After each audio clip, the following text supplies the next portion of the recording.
নারীরা পুরুষের মতো হতে গিয়ে জীবন সঙ্গী হারিয়ে ফেলেন। সম্প্রতি প্রীতি জিন্তা নায়িকা, ইন্ডিয়ান নায়িকা প্রীতি জিন্তা একটা মন্তব্য করেছে। একজন নায়িকা হয়ে উনি ব্যাপারটা বুঝলেন, কিন্তু আমাদের আফসোস, উনি হিন্দু, আমাদের মুসলমান বাংলাদেশের নারীরা এটা এখনো বুঝলো না। এরা পুরুষের মতো আচরণ করে। এখন তো নারীরা পুরুষের মতো ওপেনলি নানান জায়গায় সিগারেট ধূমপান করতে দেখি আমরা, যেটা আমাদের মা চাচিরা কল্পনাই করতে পারে না।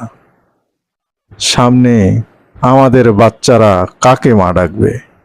এইসব মহিলাকে ভাবা যায় এরাই আমাদের বউ, বোন হবে।